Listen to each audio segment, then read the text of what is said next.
Ohio sur Ringside. En ce moment, je suis dans un mood animé et manga de guerre, mêlant à la fois combat et histoire. Et donc, tout naturellement, je vais te parler de deux animés et mangas de ce genre. Mais c'est vrai, en ce moment, j'aime bien mélanger une œuvre qui est à la fois adaptée en animé et qui existe aussi en manga. Les deux animés que je vais vous présenter possèdent une version manga aux éditions Meian. Are you deaf? Can you hear me? 'Cause I'm sick of it all. Always digging in my skin. Always pushing my back to the wall. In my eyes is a madness. Can't believe what I saw. And I'll be here laughing when you fall. And there's nothing to say, 'cause I'm already gone. You know I'm not like you. You were never wrong.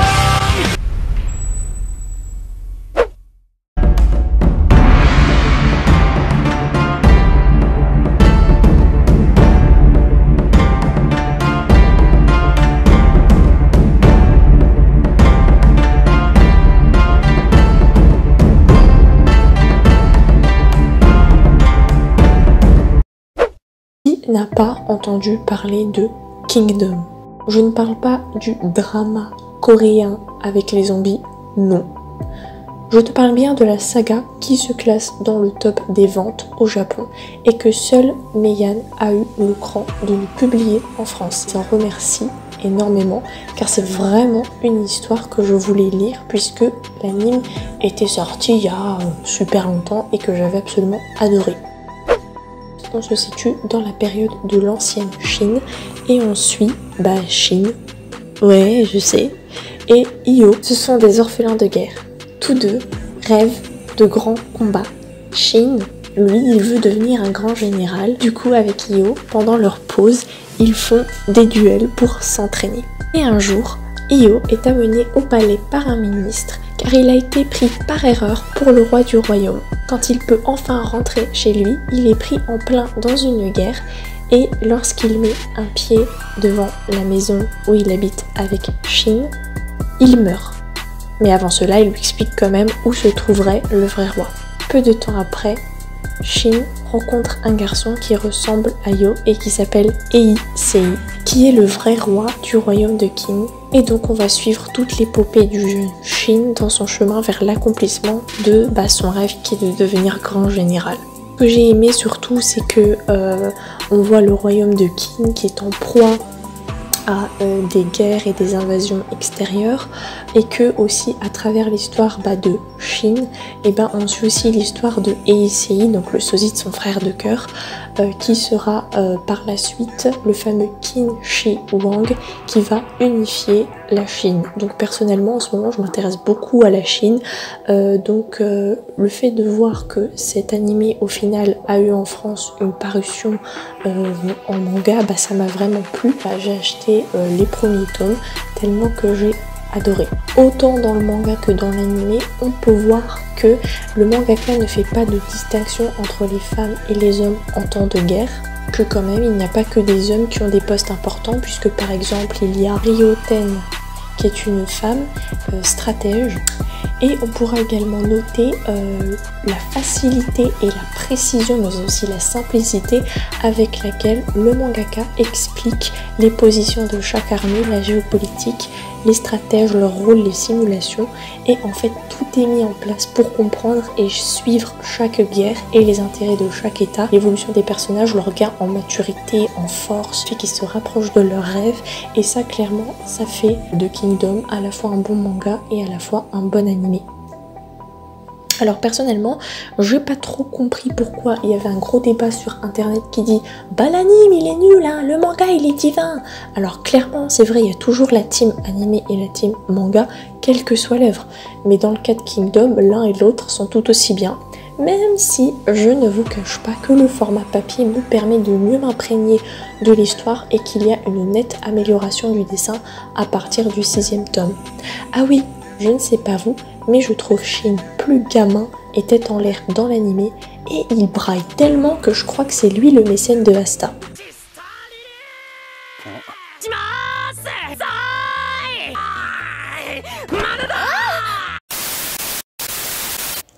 Alors après, c'est peut-être qu'une impression. La saison 1 est sortie en 2012 et compte 38 épisodes. La saison 2 est sortie en 2013 et compte 39 épisodes. Il existe également un film live qui est sorti en avril 2019 et qui est tout bonnement excellent, mais je vous en reparlerai dans une vidéo dédiée au film live. Il y a également une saison 3 qui vient d'être annoncée, mais nous n'avons pas plus d'informations pour le moment. Et le manga est disponible chez les éditions Meian en France et au Japon avec déjà 56 tomes reliés. L'anime adapte au moins 20 tomes de l'histoire, ce qui est plutôt pas mal, et de ce que j'en ai lu, la restitution est plutôt fidèle. Le chara-design par contre laisse un petit peu perplexe, mais il faut quand même pas oublier qu'il est sorti en 2012 l'anime, et que c'est sûr qu'en termes de design, il ne bénéficie pas de la qualité de Dororo ou de Vinland Saga. Personnellement, j'ai beaucoup aimé les combats, l'histoire, les OST, même si parfois certaines scènes de combat sont en 3D, en CGI. Ah oui, et surtout, la beauté des expressions. Elle est quand même plus flagrante dans le manga, je vous le concède.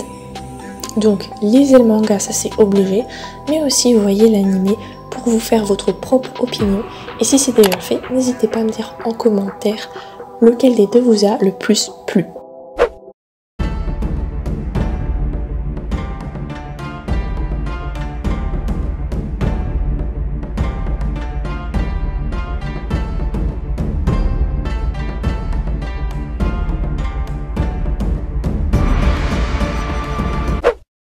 Passons maintenant au très excellent Angol Moïse.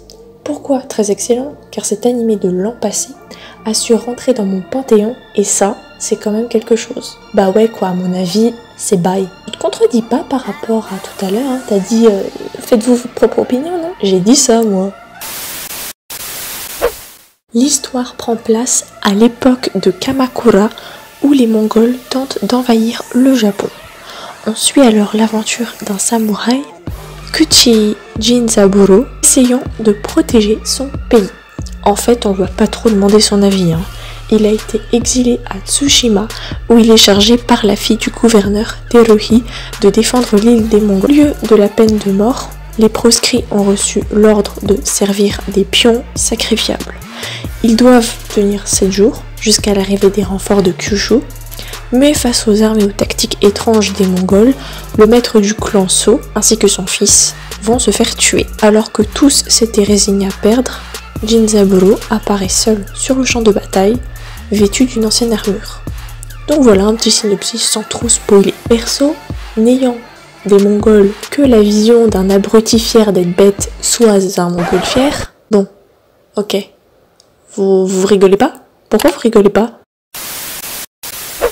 La seule vision des Mongols que j'avais m'était donnée par l'excellent manga Bride Stories ou encore la série Marco Polo qui m'avait plus ou moins déçu sur la fin. Alors, quand l'été dernier j'ai surfé sur Crunchyroll et que j'ai vu un animé d'action, d'histoire, de romance, de shonen, j'ai dit eh ben non, pas cette fois Jean-Marc, j'ai dit j'adore. Nah. Je vous cache pas qu'il y a ce purée de filtres qui semble vouloir donner un effet vieillissant à l'animé, mais qui me donne surtout envie de passer un coup de chiffon sur ma télé alors qu'elle n'y est absolument pour rien. Mais Angol Moïse se rachète très bien car il y a des retournements de situation qui tiennent en haleine. Et puis surtout, c'est une mine d'informations concernant les conflits entre les Mongols, la Chine, le Japon, la Corée. Il y a aussi des infos concernant la faune. Bah ouais, vous auriez cru que des chats léopards ça existait vraiment. Ou encore les Indes qui étaient importées de Chine. Enfin, les génériques de Straightener et Cheese sont aussi bien niveau image que niveau musique. Et puis s'il vous plaît, cette nana.